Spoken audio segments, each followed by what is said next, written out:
नमस्कार दोस्तों, आत्मबोध में आपका स्वागत है। श्री भागवत गीता का 6वां अध्याय चल रहा है। ऐसे विलक्षण सुख को प्राप्त करने के लिए क्या करना चाहिए भगवान, जिसमें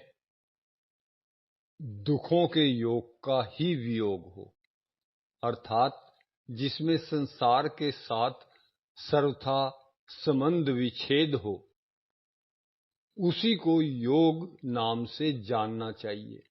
ऐसे योग को नए उकताए हुए चित्त से निश्चय पूर्वक प्राप्त करना चाहिए।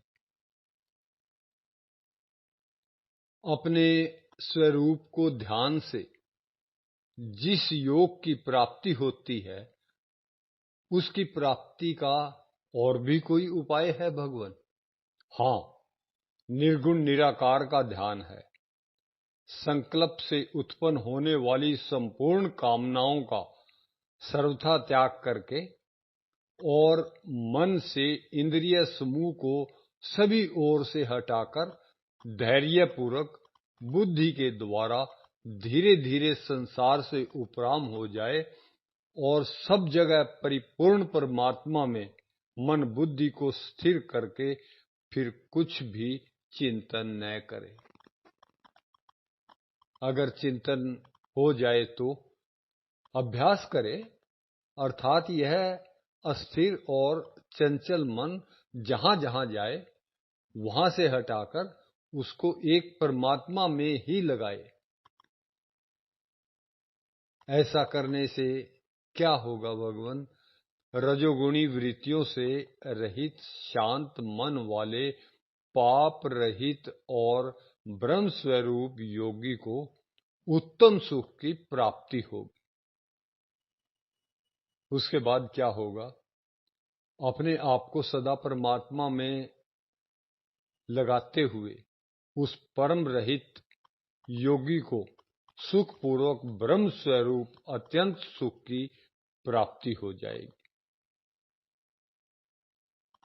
यहां तक आपने सगुण साकार का, अपने स्वरूप का और निर्गुण निराकार का ध्यान करने वालों का वर्णन कर दिया, पर वे संसार को किस दृष्टि से देखते हैं इसका वर्णन नहीं किया। अब भगवान यह बताइए कि अपने स्वरूप का ध्यान करने वाला इस संसार को किस दृष्टि से देखता है। ध्यान योग से युक्त अंतःकरण वाला वह योगी अपने आप को संपूर्ण प्राणियों में देखता है और संपूर्ण प्राणियों को अपने आप में देखता है, इसलिए वह समदर्शी होता है। जो आपके सगुण साकार का स्वरूप का ध्यान करता है, वह इस संसार को किस दृष्टि से देखता है? वह सब में मेरे को देखता है और सबको मेरे में देखता है, इसलिए उसके सामने मैं अदृश्य नहीं होता और वह मेरे सामने अदृश्य नहीं होता।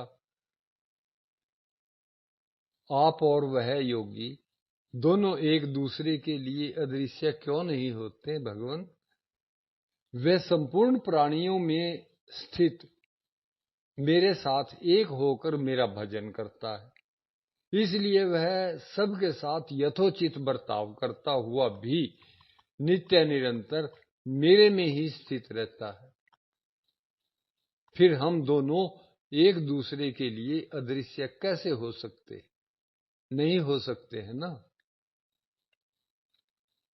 जो आपके निर्गुण निराकार स्वरूप का ध्यान करता है, वह इस संसार को किस दृष्टि से देखता है? जैसे अज्ञानी मनुष्य अपने शरीर के अंगों में तथा उनके सुख दुख में अपने को समान देखता है, ऐसे ही वह योगी अपने शरीर की उपमा से संपूर्ण प्राणियों में तथा उनके सुख दुखों में अपने आप को समान देखता है, इसलिए वह योगी सर्वश्रेष्ठ माना गया। आज के लिए इतना ही काफी है जी। आपने मेरी बात बड़े ध्यान से सुनी, बहुत बहुत शुक्रिया जी, बहुत बहुत धन्यवाद।